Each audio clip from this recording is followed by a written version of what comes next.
Hello दोस्तों, मध्य प्रदेश में हाथियों की कहानी सिर्फ जंगलों की नहीं बल्कि जीवाश्मों से लेकर राजचिन्ह और धर्म तक फैली है। उज्जैन के म्यूजियम में सुरक्षित है 5 लाख साल पुराना हाथियों के दिमाग का जीवाश्म और जल्द ही हो सकता है ये आम लोगों को देखने के लिए ओपन भी किया जाएगा। तो आज हम बात करेंगे कि मध्य प्रदेश में जो हाथियों का संबंध है वो मध्य प्रदेश से किस प्रकार है और उसके लिए कौन सी योजना चलाई जा रही है, विशेष तौर पर इस जीवाश्म के संदर्भ में बात करते हुए। तो चलिए शुरुआत करते हैं वीडियो की और जानते हैं इसके विषय में कुछ महत्वपूर्ण तथ्यों को।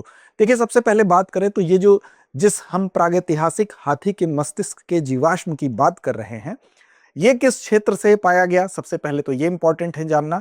तो आप याद रखेंगे कि नर्मदा घाटी में जो नरसिंहपुर क्षेत्र है, वहां पर बरमान घाट और देवा कछार का जो क्षेत्र है, वहां पर इसकी खोज की गई थी। तो आपको सबसे पहले ये याद रखना है कि इसकी खोज कहाँ की गई थी। तो इसकी खोज की गई थी नर्मदा घाटी में। और नर्मदा घाटी में कहा, तो नर्मदा घाटी में नरसिंहपुर क्षेत्र में की गई थी। तो दो नाम आपको याद रखने हैं। अब सवाल उठता है कि इस नरसिंहपुर क्षेत्र में जो खोज की गई, ये खोज किसके द्वारा की गई। तो ये खोज की गई थी पद्मश्री विष्णु श्रीधर वाकड़कर महोदय के द्वारा। तो इनका नाम भी आप याद रखेंगे, विष्णु श्रीधर वाकड़कर महोदय के द्वारा। ठीक, वाकड़कर महोदय के द्वारा, और ये पद्मश्री भी हैं। ठीक, अब यहां से जब इसकी खोज की गई बरमान घाट के देवकछार एरिया में, यानी कि नरसिंहपुर क्षेत्र में, जो कि नर्मदा घाटी में स्थित है, फिर इसको 1979 में, यानी कि कब, 1900 अगर हम बात करें तो 1979 1979 में इसको कहां लाया गया, तो इसको लाया गया उज्जैन।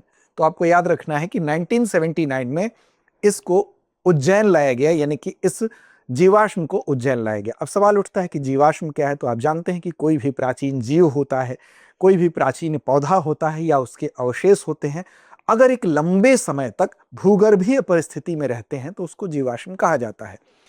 अब इस जीवाश्म की अगर हम बात करें तो आपको याद रखना है कि 5 लाख साल पुराना है, मस्तिष्क का जीवाश्म है, नर्मदा घाटी के नरसिंहपुर क्षेत्र बरमान घाटी देवकछार से प्राप्त हुआ है।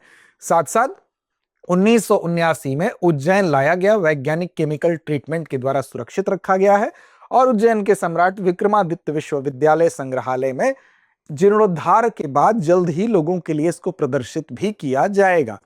अब सवाल उठता है कि इसका संबंध किससे है, तो कुछ अन्य तथ्य भी याद रख लेंगे। तो ये पैलियोलाक्सोडॉन नामाडिकस से इस प्रजाति से इसका संबंध है। तो इसकी प्रजाति का नाम भी याद रख लेंगे। ये प्रजाति अब विलुप्त हो चुकी है, हाथी की इस प्रजाति से इसका संबंध है। ठीक, प्रागैतिहासिक का मतलब क्या है, तो प्रागैतिहास का मतलब होता है यानी कि प्री हिस्टोरिक, यानी कि मानव इतिहास का लिखित रिकॉर्ड जहां पर नहीं मिलता है उसको हम प्री हिस्टोरिक या प्रागैतिहासिक कहते हैं। तो यहां पर केमिकल ट्रीटमेंट के द्वारा इसको सुरक्षित रखा गया है और साथ साथ जल्द ही आपको देखने को भी मिल सकता है। अब देखिए, हाथियों की सांस्कृतिक विरासत पर एक नजर डालेंगे तो मध्य प्रदेश से हाथियों की सांस्कृतिक विरासत, जहां एक तरफ हमको 5 लाख साल पुराना जीवाश्म मिल रहा है, तो इसका मतलब कि हाथियों से मध्य प्रदेश का एक पुराना संबंध रहा है। इसके अलावा भी कई इतिहास में साक्ष्य मिलते हैं, अलग अलग जगहों पर उनका इस्तेमाल मिलता है। जैसे फॉर द एग्जाम्पल शैलाश्रयों के रूप में भी भीमबेटका की जो गुफा है वहां पर, रायसेन या मंदसौर में आपको हाथियों को आप शैलाश्रयों पर देख सकते हैं भित्ति चित्र के रूप में। साथ साथ सांची के स्तूप में जो तोरण द्वार बनाए गए हैं उस पर भी कई सुंदर चित्र में आपको हाथियों का अंकन दिखाई देगा।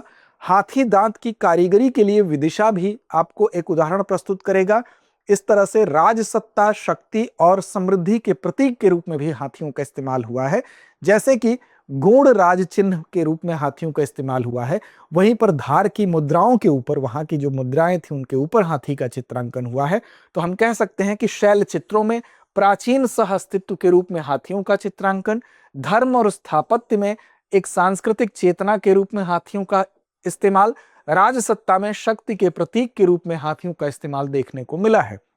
ये तो हुई ऐतिहासिकता की बात। मंदिर स्थापत्य में भी आप देखेंगे तो शक्ति, समृद्धि और शुभता के प्रतीक के रूप में हाथियों का इस्तेमाल होता रहा है। धर्म में आज भी न सिर्फ एमपी बल्कि हर जगह आप देखते हैं कि इंद्र के ऐरावत के रूप में या गणेश और लक्ष्मी के रूप में हाथी वहां पर भी मौजूद है। तो हम कह सकते हैं कि धर्म हो, चाहे राजनीति में शक्ति का प्रतीक हो, चाहे ऐतिहासिक रूप से इस जीवाश्म का पाया जाना, हाथियों का संबंध यहाँ पर हर दृष्टिकोण से रहा है। अब वर्तमान पर आते हैं, तो वर्तमान में अगर आप देखेंगे तो वर्तमान में भी हाथियों का संरक्षण किया जा रहा है। और इस तरह से मध्य प्रदेश में अगर हाथियों के संरक्षण की बात करें तो वहां पर विशेष तौर पर देखा जाए तो मध्य प्रदेश अमूमन, यूं तो भारत में जो दुनिया भर में जंगली एशियाई हाथी पाए जाते हैं उसका 60% कहाँ पाया जाता है, भारत में पाया जाता है। लेकिन मध्य प्रदेश यद्यपि अगर हम दूसरे राज्यों से तुलना करें जो कि हाथी बाहुल्य वाले राज्य हैं, पारंपरिक रूप से अगर देखा जाए तो असम हो गया, कर्नाटक हो गया, केरल और ओडिशा हो गया, उसकी जैसी संख्या यहाँ पर नहीं थी। लेकिन हाल के कुछ वर्षों में अगर आप देखेंगे तो मध्य प्रदेश में विशेष तौर पर हाल के वर्षों में, चाहे पूर्वी हिस्सा हो या दक्षिण पूर्वी हिस्सा हो मध्य प्रदेश का, जहां पर वन क्षेत्र है वहां पर 2017 से लेकर और अभी तक कंपैरिजन अगर किया जाए तो हाथियों की संख्या में इजाफा को दर्शाता है। क्योंकि वर्ष 2025 में एक फोटो डोजियर जारी किया गया वर्ष 2025 में, जिसमें कि हाथियों की संख्या 24 हाथियों की संख्या की पहचान की गई। कितनी पहचान की गई? 24। जबकि 2017 का एक आंकड़ा है, 2017 के अनुसार मध्य प्रदेश में जो हाथियों की संख्या 7 दर्ज थी। लेकिन हाल में अगर आप देखेंगे तो एक रिपोर्ट थी SAI, रिपोर्ट थी SAIEE, ठीक, यानी कि ये क्या है, तो ये status of Asian elephants in India and their environment. तो इसके अनुसार अगर 2021 से लेकर अगर आप देखें 2025 के बीच में, तो ये कह रहा है कि हाथियों की संख्या 97 हो चुकी है मध्य प्रदेश में। तो वर्तमान में अगर हम कहें तो वर्तमान में आधुनिक संरक्षण के लिहाज से भी हाथियों को ऐतिहासिक रूप से और ज्यादा समृद्ध स्थिति में हम देख सकते हैं मध्य प्रदेश में। तो एक बार फिर से सरसरी निगाह में नजर डालें तो देखिए स्थापत्य और कला के प्रेरणा स्रोत के रूप में भी हाथी दिखाई देते हैं, जिसका एग्जाम्पल सांची के तोरण स्तूपों में दिखाई देता है। विदिशा में प्राचीन काल में हाथी दांत की बारीक कारीगरी का एक प्रमुख और विश्व प्रसिद्ध केंद्र वो उदाहरण प्रस्तुत करता है। साथ साथ यहाँ पर एक प्रोजेक्ट का जिक्र करना आवश्यक है। इस प्रोजेक्ट के माध्यम से इस पूरी प्राचीन हाथियों से के संबंध में जो पूरी की पूरी कहानी है, उस कहानी को दस्तावेजीकरण के माध्यम से संरक्षित करने का प्रयास किया जा रहा है। और यहां पर आपको याद रखना है प्रोजेक्ट गजलोक को। प्रोजेक्ट गजलोक के माध्यम से क्या किया जा रहा है कि 5 लाख साल के इतिहास का अब रिकॉर्ड यानी कि दस्तावेजीकरण कर दिया जा रहा है। मध्य प्रदेश की जो बिखरी हुई गज विरासत है यानी हाथियों की विरासत है, उसको भी एक सूत्र में पिरोकर राष्ट्रीय स्तर के नेशनल आर्काइव का भी हिस्सा बनाया जाएगा। चाहे वो लोक कथाओं के रूप में हाथियों की मौजूदगी हो, चाहे वो लोक उक्तियों के माध्यम से हो, या लोक कथाएं हो, कला संस्कृति हो, युद्धों में हाथियों की भूमिका हो, चाहे राज चिन्ह के रूप में हाथियों का इस्तेमाल कहीं पर हो, स्थापत्य में हो, या ऐतिहासिक प्रमाण हो, युद्धों में हाथियों की भूमिका हो, या आर्ट एंड कल्चर यानी कला और संस्कृति में, इन सारी चीजों को लोक कथा, लोक विश्वास, शैल चित्र, राज चिन्ह, मंदिर स्थापत्य, ऐतिहासिक दस्तावेज, युद्ध में भूमिका, स्थानीय स्मृति परंपराओं को रिकॉर्ड यानी कि दस्तावेजीकरण इसका कर दिया जाएगा, जिसको कि हम प्रोजेक्ट गजलोक के नाम से जानते हैं। तो इसको भी आप याद रखेंगे एग्जामिनेशन के लिहाज से। अगर प्रोजेक्ट गजलोक पूछता है आपसे तो आप बता सकेंगे कि मध्य प्रदेश की बिखरी हुई गज विरासत को एक सूत्र में पिरोकर राष्ट्रीय स्तर पर एक नेशनल आर्काइव का हिस्सा बनाना इसका प्रमुख उद्देश्य है।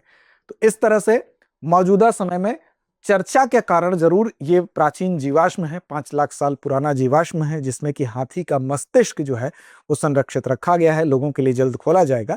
लेकिन साथ साथ आप प्रोजेक्ट गजलोक को भी याद रखेंगे। तो चलिए अब अंत में चलते हैं अभ्यास प्रश्न की तरफ। अभ्यास प्रश्न की जिम्मेदारी आप पर छोड़ते हैं कि मध्य प्रदेश के किस शहर के संग्रहालय में 5 लाख साल पुराने हाथी का जीवाश्म सुरक्षित है। विकल्प आपके सामने है, भोपाल, इंदौर, उज्जैन या जबलपुर। तो इसका जवाब दीजिए कमेंट बॉक्स में। साथ ही साथ चैनल को सब्सक्राइब नहीं कर पाए हैं अभी तक तो कर लीजिए। लड़ते रहिए, ईमानदारी से अपने लक्ष्य की ओर बढ़ते रहिए। अब एग्जाम की तैयारी को और बेहतर करने के लिए हमारे चैनल को लाइक, शेयर और सब्सक्राइब करना ना भूलें।